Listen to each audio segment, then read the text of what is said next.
할렐루야. 우리 디도서를 읽고 있습니다. 여러분, 디도서는 디도에게 쓴 편지입니다. 디도는 그레데에서 사역을 하고 있었습니다. 그레데라는 곳은 이 지중해의 중간에 있는 가장 큰 섬으로서 한마디로 이곳이 잘 선교가 되면은 이 유럽 전체, 어떻게 보면은 이 로마 제국 전체를 쉽게 복음으로 나눌 수 있는 그런 중요한 위치인데요. 위치에 비해서 그 사역이 굉장히 험한 사역이었다. 그래서 이것을 험지 사역이라고 말을 합니다. 이 험지 사역이라고 얘기할 때 그들의 어떤 민족성, 그 섬에 사는 사람들의 성격도 참 대단했지만 이 교회를 세워가는 데에 있어서 방해도 참 감당하기에 참 벅찼다, 이렇게 얘기할 수 있습니다. 그런데 항상 그렇습니다. 교회가 세워지고 온전한 것이 세워지고 하나님의 뜻과 나라가 세워지기 위해서는 방해가 있습니다. 그 방해는 직접적인 방해, 쉽게 설명하면 외부의 핍박, 박해, 이런 직접적인 방해도 있지만 내부적인 혼란과 내부적인 장애도 있습니다. 특별히 그 내부의 장애를 얘기할 때 이 교회마다 있었던, 교회마다 쉽게 넘어가지 못하는 그 어려움이 있었는데요. 그 중에 대표적인 것이 뭐냐면 거짓 교훈, 거짓 교사였습니다. 이 바울의 서신들은 이 초대교회를 향해서 쓴 서신들, 편지들인데요. 거기에 거의 한 번도 빠지지 않고 잘못된 가르침에 빠지지 말라는, 거짓 교사들의 교훈에 빠지지 말라는 이야기가 나타나 있습니다. 그렇다면은 지금 디도가 사역했던 이 지역도 역시 그러한 영향하에 있다고 볼 수 있겠는데요. 그렇다면 디도는 지금 어떠한 잘못된 교훈 속에서 주의 교회를 바르게 이끌어 나가야 됐을까? 여기에 대해서 이 디도서에서 바울은 이렇게 이야기를 하고 있습니다. 우리 함께 11절, 12절 말씀을 같이 한번 읽어보겠습니다. 시작. 불순종하고 헛된 말을 하며 속이는 자가 많은 줄 할례파 가운데 특히 그러하니 그들의 입을 막을 것이라.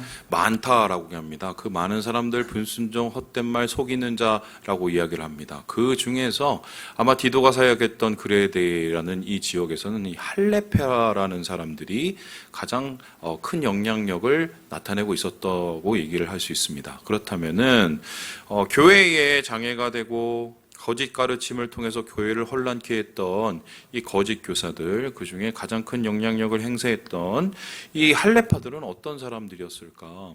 이 사람들에 대해서 경계하고 이 사람들에 대해서 교회를 지키는 것이 왜 중요할까 생각할 수 있습니다. 예수님께서 말씀하셨던 마태복음 7장에는 이에 대한 이 예화가 등장하고 있는데요. 비유가 다음과 같죠. 이 그림 여러분 아시죠? 바로 반석 위에 지은 집과 어디 위에 지어요? 모래 위에 지은 집이 있습니다. 겉으로 보기에는 지금 이제 모래성이 있고 저기 돌 위에 있어서 탁 차이가 나지만 실제로 유대를 가보면 이 모래 위에 지었다는 것은 그냥 흙 위에 지은 겁니다. 이 반석 위에 지었다는 것은 말 그대로 바위 위에 짓는 것입니다. 겉으로 보면은 모래 위에 지은 집이, 흙 위에 지은 집이 더 멋있게 지을 수도 있습니다. 겉으로는 잘 몰라요. 하지만은 언제 이것이 제대로 지은 집인 줄 압니까? 어려움이 오고 또한 마지막 심판이 올 때 이러한 집이 어떤 집인지, 제대로 된 믿음의 집인지 진리의 집인지를 알 수가 있는 거지요. 아주 쉽게 설명하면은 예수를 믿는다고 믿었어요. 그리고 교회를 다닌다고 다녔어요. 근데 어려움이 왔어요. 예를 들어서 암 걸렸다고 생각을 해봅시다. 몸이 무너집니다. 그 가운데서 정말 제대로 예수를 믿으신 분은 쓰러지죠, 넘어지죠, 무너지죠. 그런데 다시 일어섭니다. 왜냐하면 진짜 믿음이 있고 진리의 가운데 서 있기 때문입니다.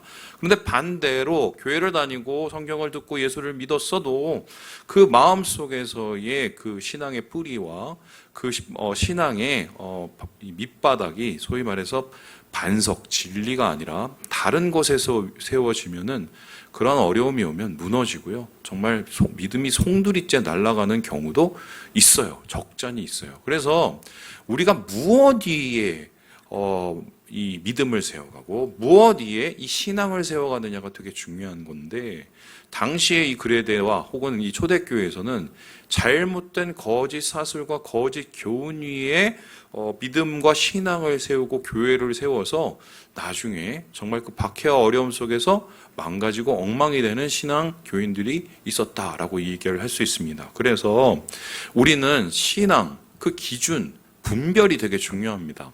신앙은 우리가 예수를 믿는 거지만 어떻게 믿고 무엇을 믿느냐가 중요합니다. 우리가 믿는 신앙에서 특별히 무엇이 진리이고 그 진리를 우리의 삶 속에서 어떻게 믿어가느냐가 되게 중요한데요. 바울은 여기에 대해서 거짓 교사들의 이야기를 하면서 진리를 분별하는 방법, 진리를 우리가 따르는 그 분별의 기준을 세 가지로 이렇게 정리를 하고 있어요. 우리 같이 한번 첫 번째 것 읽어보도록 하겠습니다. 시작! 말씀인가 말인가. 바울이 말하는 이 분별, 진리를 분별하는 방법은 지금 우리가 듣고 있는 이 이야기가 말씀인가 아니면 말인가란 말입니다. 야, 여러분 생각해 보세요. 말씀인가 했을 때 그건 누구의 말씀입니까? 하나님의 말씀. 말은 누구의 말입니까? 사람의 말. 그래서 우리가 듣고 있는 이 이야기가 이것이 사람의 말인지 하나님의 말씀인지를 살펴볼 필요가 있다. 여기에 따라서 진리인지 아닌지가 판가름 나게 된다는 것입니다. 우리 함께 디도서 1장 14절의 말씀을 같이 한번 읽어보도록 하겠습니다. 시작! 유대인의 허탄한 이야기가 진리를 배반하는 사람들의 명령을 따르지 않게 하려 함이라. 특별히 이 거짓 교사들 할레파들을 가르쳐서 이들의 전하는 메시지를 뭐라고 했냐면 유대인의 허탄한 이야기, 진리를 배반하는 사람의 명령이라고 이야기를 합니다. 그렇다면은 이 할레파들은 도대체 어떠한 말을 하고 있었기 때문에 하나님의 말씀을 가리는 것이 되었을까요? 똑같은 상황 속에서 똑같은 어려움을 당하고 있는 교회가 있었습니다. 그 교회가 어디냐면은 그레데로부터 이 동쪽으로 가면은 에베소라는 지역에 에베소 교회가 있었어요. 이 에베소 지역의 교회는 누가 지금 사역을 하고 있었냐면 디모데가 사역을 하고 있습니다. 디모데와 디도는 바로 바울의 오른팔 왼팔하고 같은 경우예요. 그런데 이 디모데 전서에 보면은 이 할레파들의 흔적이 나타나 있는데 다음과 같이 이 할레파들을 이야기하고 있습니다. 우리 함께 1장 말씀 읽어보도록 하지요. 시작! 신하와 끝없는 족보에 몰두하지 말게 하려 함이라. 이런 것은 믿음 안에 있는 하나님의 경륜을 이름보다 도리어 변론을 내는 것이라. 사람의 말, 신하와 끝없는 족보가 하나님의 말씀, 하나님의 경륜, 뜻을 한마디로 망가뜨리고 있다라고 합니다. 그러면은 할레파들, 한마디로 허탄한 이야기, 신화, 끝없는 족보, 이것을 하나님의 말씀보다, 복음보다 더 우선시 여겼다는 건데요. 그러면 도대체 이 사람들이 중요하게 여겼던 말씀과 같이 여겼던 사람의 말은 어떤 것이었을까요? 여기에 대해 학자들은 거의 공통적으로 이야기하고 있는 한 가지의 문서가 있습니다. 그 문서가 뭐냐면 다음과 같은데요. 바로 주빌리서입니다. 이 주빌리서가 이 뜻이 뭐냐면요.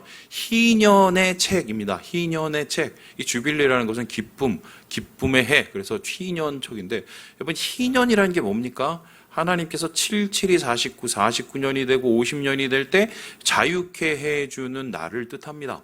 근데 이 희년, 주빌리가 나쁜 것이 아니라 이것을 모티브를 가지고 쓴 가짜 성경이 있었어요. 그 가짜 성경을 뭐라고 그러냐면은 가짜 위자, 위경이라고 합니다. 근데 이 주빌리서가 언제 쓰여졌냐면은 이 학자들에 따르면은 BC 200년에서 AD 100년, 그러니까 기원전 200년에서 아마 100년 사이에, 기원 후 100년 사이에 이 쓰여졌을 거라고 이야기를 합니다. 그런데 이 말씀이라고 얘기하는 위경 속에서 어떤 이야기가 있냐면 이건 쉽게 설명하면 창세기라고 볼 수 있습니다. 그래서 아브라함 얘기도 나오고요, 아담 얘기도 나오고요, 그리고 뭐 요셉 얘기니 이 모세 얘기까지 쭉 나옵니다. 그런데 똑같은 이야기를 다른 식으로 쓰고 있는데 어떻게 쓰고 있냐면 가려운 데를 싹싹 긁어줍니다. 어떻게 긁어주냐? 먼저 여기는 숫자 노름이 있습니다. 어떤 숫자 노름이냐면 77이 49에서요. 49년, 50년마다 어떤 일이 일어난지를 성경의 이야기를 딱딱 풀어냅니다. 그래서 이 성경에 따르면 50년, 49년, 또 49년, 49년마다 굵직굵직한 사건들이 일어나요. 예를 들어서 뭐 노아의 홍수라든가 아니면은 무슨 뭐 아브라함의 이 뭐 가나안 간다든가 이런 게 굵직굵직하게 일어납니다. 자, 그러면은 제가 질문해 보겠습니다. 진짜 그 해 49년씩 딱딱 떨어지면서 그런 일들이 일어났을까요? 어떻게 생각하세요? 몰라요. 몰라요. 그래서 재밌는 게 뭐냐면 요 짓을 누가 하느냐? 통일교에서 똑같이 합니다. 통일교에서 아담이 태어난 뭐 해, 무슨 예수님이 태어난 해, 그리고 문선명이가 태어난 해, 곱하기 해갖고 고해를 딱딱 맞추고 심지어는 날짜까지 맞춥니다. 요런 짓거리를 어디서부터 했냐면은 이 주빌리서부터 해요. 왜 그런가요? 사람은요, 뭘 들을 때 딱딱 떨어지는 걸 엄청 좋아하거든요. 그래서 여러분, 누가 여러분한테 가르침을 할 때 딱딱 떨어진다? 그건 일단 좀 의심하고 봐야 돼요. 그렇게 딱딱 떨어질 수가 없어요. 두 번째, 이 책에서는 뭐가 나오냐면 또 가려운 데를 긁어줬는데요.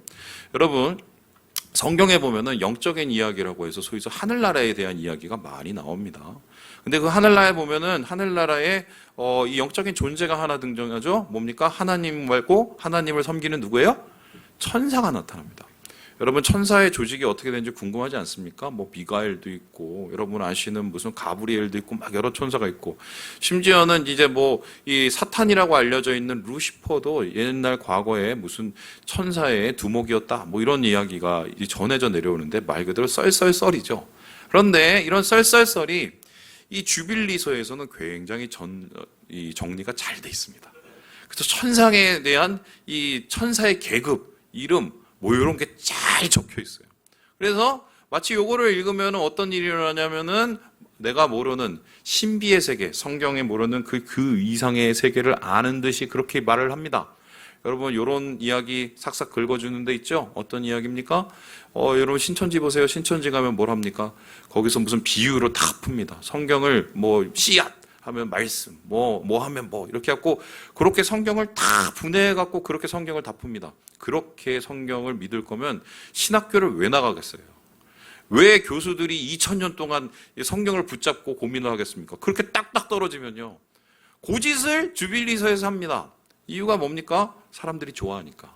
그리고 이 주빌리서에서는 뭐가 있냐? 계급이 나옵니다.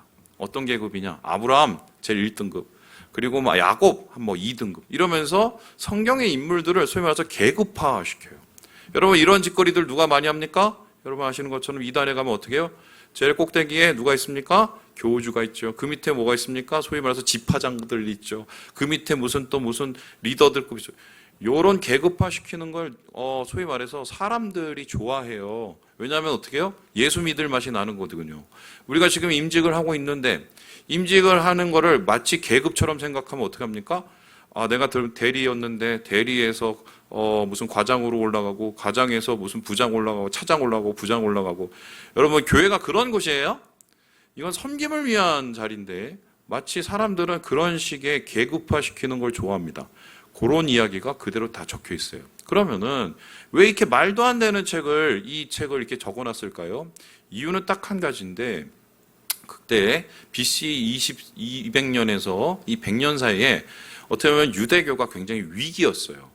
왜냐하면 헬라권에서 헬라의 신화들 여러 가지 영향이 오면서 헬레니즘 문화가 오면서 유대교의 위치가 점점 작아지고 있었습니다. 그래서 이러한 이 도전이죠. 외부의 세계 문화의 도전, 그리고 그러한 이 종교의 도전에서 자기 것을 지켜내려고 뭔가 특화시키는 과정 속에서 만들어낸 책이에요. 그러니까 사람들이 좋아하는 걸 만들어서 집약시켜 놓은 건데 이건 말 그대로 가짜였다. 그거를 가르쳤어요. 그래서 예수를 믿으면 어떻게 해요? 계급이 있고, 예수를 믿으면 어떻게 해요? 한마디로 뭐 천상의 뭐 이런 지식이 있고, 예수를 믿으면 어떻게 됩니까? 이 소위 말해서 우리가 알지 못하는 숫자와 성경의 비밀이 있다고 가르친 겁니다. 이거를 알면은 뭔가 내가 달라진 것처럼 가르치는 거예요. 그런데 그것은 전혀 하나님의 말씀이 아니다. 오늘날도 사람의 말을 하나님의 말처럼 여기시는 분들이 있다 없다? 있어요. 대표적인 분이 정광훈 씨 아니에요? 그 정광훈 씨가 뭐라고 했습니까? 나는 하나님하고 거의 친구급이고 하나님 까불면 어떻게 해요? 나한테 주고. 이 얘기를 해놓고는 전혀 문제를 여기지 않으면서 그걸 가지고 어떻게 풀었습니까? 내가 하나님하고 그만큼 가깝다는 거를 내가 얘기를 하려고 하다가 그런 실수를 했다는 거예요. 저는 하나님 까불며 주고보다도 그 해석이 더 재밌었습니다. 그 소리는 뭐예요? 나는 니네들하고 다르게 어떻게 해요? 하나님하고 한마디로 일촌이라는 거예요. 일촌. 찐친이라는 겁니다. 그러면은 어떻게 됩니까?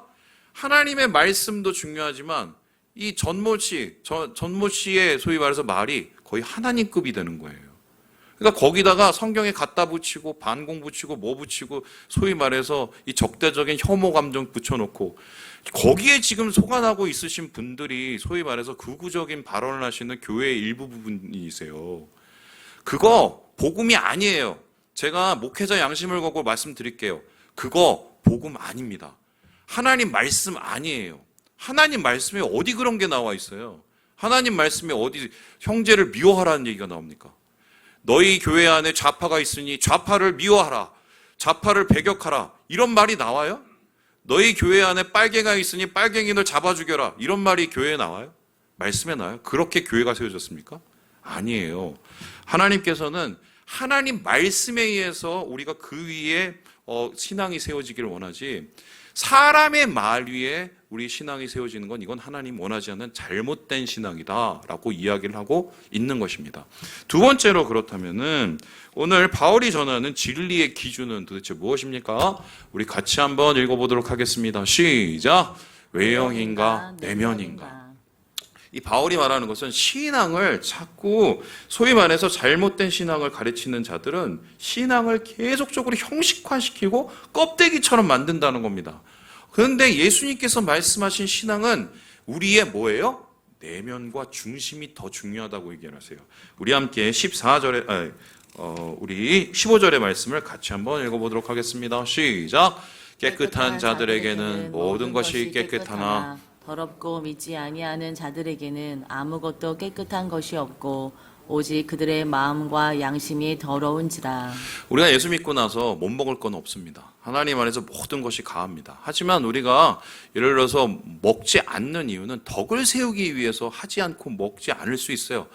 자유하지만 사랑을 위해서 종이 되라고 이야기를 하고 있습니다. 그런데 이 할례파들, 소위 말해서 거짓 교훈을 가르치고 있는 거짓 교사들은 어떻게 가르쳤냐면은 예수 믿고 구원받는 것까지는 좋은데 그것으로 부족하다고 얘기했습니다. 거기 플러스 뭘 해야 되느냐?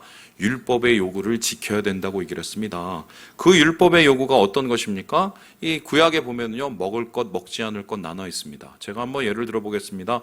돼지고기 먹을 수 있어요, 없어요? 못 먹습니다. 삼겹살 먹으면 지옥 갑니다. 자, 제가 좋아하는 게 오징어 있습니다. 오징어 볶음 먹으면 됩니까? 안 됩니까? 먹으면은 지옥 불구덩이 갑니다. 그렇게 가르쳤어요. 왜냐면은 그 당시에 왜 그렇게 가르쳤냐면은 모세를 통해서 하나님의 성과서 거룩과 부정을 가르치기 위해서 그게 일종의 교육적인 방법이었어요. 그런데 예수님 시대에 와서 그런 모든 것들의 내용과 중심이 드러났고 제일 중요한 것은 뭐냐면 그러한 형식적인 부분이 아니라 우리 안에 예수를 통해서 우리 하나님을 얼마나 신뢰하고 사랑하는지, 하나님의 뜻을 얼마나 이루면서 가는지가 더 중요하다고 가르쳤습니다. 그러니까 쉽게 설명하면 이런 건데요. 형제를 예를 들어서 거짓 증언하지 말라. 그리고 형제를 죽이지 말라 얘기를 합니다. 그러면 실제적으로 죽이진 않아요. 그리고 거짓 증거도 안 합니다. 그런데 뒤에 가서 뒷담화 깝니다. 그리고 형제 앞에 가서는 웃으면서 뒤에 가서는 소위 말해서 다른 말을 합니다. 그리고 미워합니다. 욕을 합니다. 예수님께서 이것을 무엇이라고 얘기하셨습니까? 그것도 살인이라고 얘기하고 그것도 거짓말이라고 얘기했습니다. 왜요? 이미 마음속으로 우리가 그러한 분노와 잘못된 정욕을 품고 있기 때문이에요. 그래서 예수님께서는 오히려 십계명의 그 겉에 드러나는 것보다 오히려 그 중심, 십계명의 정신, 그 마음으로 우리가 살아가는 게 더 중요하다고 얘기했습니다. 쉽게 설명하면은 여자랑 어디 가서 한마디로 음란하게 자는 게 그게 죄이지만 그것보다 똑같은 것이 뭐냐면 음란한 마음을 품고 해결하지 않고 그것이 좋아서 살아가는 것도 이게 죄라고 예수님께서 가르쳤어요. 그러니까 예수님의 말씀은 결론적으로 뭐냐면 우리의 마음이 변화되어야 됩니다. 우리의 중심이 변화되어야 됩니다. 우리의 마음이 변화돼야 우리의 삶이 변화되기 때문이에요. 인격은 변화된 마음으로부터 시작이 되기 때문입니다. 그래서 예수님께서는 무엇이라고 했습니까? 외형이 아니라 중심이래요. 그래서 실제적으로 이런 얘기를 하는데요. 우리 함께 마태복음 15장 말씀을 같이 한번 읽어보도록 하겠습니다. 시작! 입으로 들어가는 것이 사람을 더럽게 하는 것이 아니라 입에서 나오는 그것이 사람을 더럽게 하는 것이니라. 뭘 먹고 마시고 야 너 뭐 먹어? 뭐 마셔? 그거 죄야? 아니야? 그걸 가지고 구분을 해서 사람들의 거룩과 신앙을 분별하는 것이 아니라 예수님께서는 뭐예요? 입에서 마음에서 나오는 그것이 더럽게 한대요. 왜요? 마음이 더러우면은 뭘 먹고 사는 게 중요한 게 아니라 더러운 마음 가지고 살면 그게 더러운 신앙이고 잘못된 신앙이라고 가르쳤습니다. 그래서 신앙이라는 것은 뭐냐면 우리의 마음으로부터 시작이 되는 거예요. 주님이 무엇을 감찰하십니까? 우리의 마음에 어떤 마음이 있는지 감찰하십니다. 사람은 속일 수 있어요. 심지어 사람이 아니라 내 자신도 속일 수 있습니다. 하지만 우리 하나님 그거 알아요, 몰라요? 다 아십니다. 우리가 진실함으로 세상을 살아가는 이유가 바로 그거예요. 하나님이 다 보세요. 다 보십니다. 그래서 목사님 그렇게 따지면은 거짓으로 안 살 사람이 누굽니까? 부족한데 연약한데 하나님 앞에서 엎드리면서 사는 거예요. 주님 마음으로 살려고 노력하면서 몸부림치면서 사는 게 그게 신앙이거든요. 그런데 이 거짓 교사들은 어떻게 가르쳤냐? 그게 중요한 게 아니에요. 그때 포장만 중요해요. 쉽게 설명을 해드릴게요. 월요일부터 토요일까지 정말 죄란 죄는 다 짓다가 불금 다 쳐바르고 다다가 주일날 와갖고는 거룩한 척하고 앉아있으면은 그게 예배 드리는 거예요? 아니면은 그게 다른 짓 하고 있는 거예요? 다른 짓 하고 있는 거예요. 목사님 그렇게라도 예배를 드려야 되지 않습니까? 물론 맞는데 마음속에 회개라도 하고 앉아있어야 되는데 그렇게 하면은 마치 하나님한테 다 하고 일수도장 찍는 것처럼 신앙생활을 하면은 그거는요 지옥 가는 신앙이에요. 예수 안 믿는 겁니다. 예수 진짜 믿으면 여기 와서 예배 드릴 때 찔려야 돼요. 내가 말씀 들을 때 안 찔리면 그게 왜 신앙이에요? 주님이 내 마음속에 성령으로 찔리게 하시는데 바로 이 바울이 말하는 진리의 기구조는 그것이고요. 자꾸 껍데기로 붙이고 사람 보자고 붙이고 그걸 사람 보라고 하는 거거든요. 그런 신앙은 신앙이 아니에요.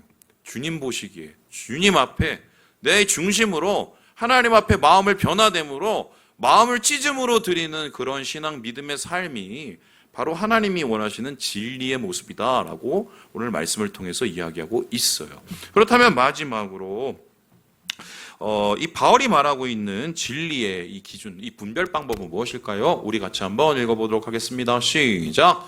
말인가 삶인가. 말씀인가 말인가. 이게 하나님으로부터 시작되는지 사람으로부터 시작되는지 보라고 그랬어요. 외형인가 내면인가. 껍데기가 아니라 중심이라고 얘기했습니다.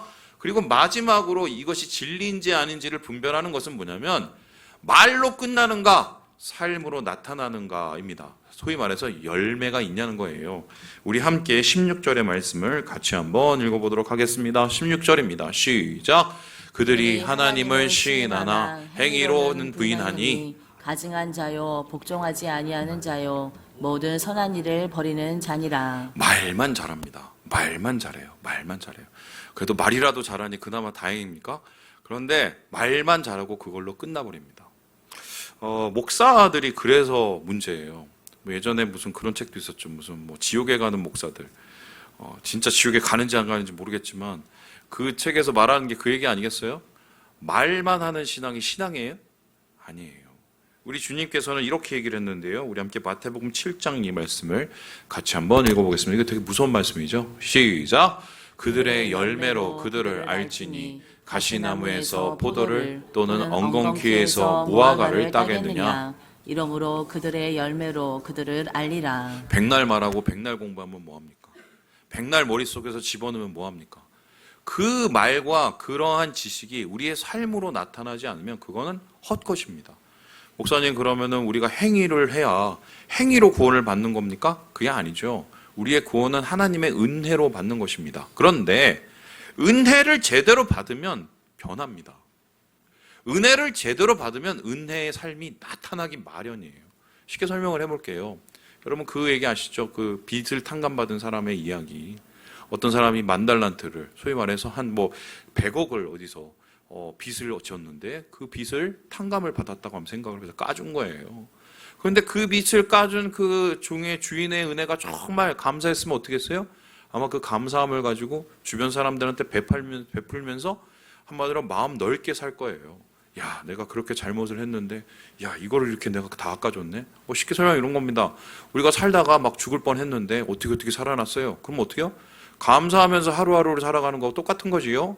그런데 그 비유에서 그 종이 다시 감옥에 갇힌 이유가 뭡니까? 그렇게 100억을 까줬는데 주변 사람들한테 1,000만 원 빌려준 것 가지고 승질내고 화나고 감옥에 가두고, 그거 보고 돈 빌려준 사람이 승질나고 그 사람을 다시 가둬버리잖아요. 인간이 할 짓이 못 되는 거죠.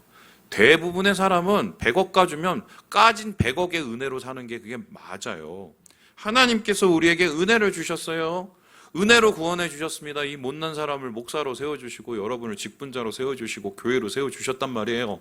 그랬는데 그런 하나님의 은혜를 가지고 살면서도 복에 겨워서 우리가 하루하루를 기쁨으로 살고 영생의 약속을 가지고 살면서도 삶 속에서는 전혀 그러한 열매들이 나타나지 않고 우리의 행동과 우리의 삶 속에서는 전혀 다른 삶을 살고 있다. 이거는 제대로 믿는 거 아니라는 거예요. 바로 그런 일을 한 사람들이 누구다? 거짓 교사라는 겁니다. 그래서 이 거짓 교사들은 말뿐이었는데요. 이들이 말뿐이었다는 것이 정확하게 드러나는 상황이 있었습니다. 우리 함께 11절의 말씀을 같이 한번 읽어보도록 하지요. 시작! 이런 자들이 더러운 이득을 취하려고 마땅하지 아니한 것을 가르쳐 가정들을 온통 무너뜨리는도다. 좋은 말, 듣기 좋은 말 막 합니다. 들으면 너무 행복하고 좋죠. 막 한마디로 그냥 내 혀에 무슨 감긴 뭐처럼 정말 잘해주는 거죠. 내 입의 혀처럼요. 그런데 이들의 끝이 뭡니까? 한마디로 돈 벌려고 한 겁니다. 등쳐먹으려고 하는 거예요.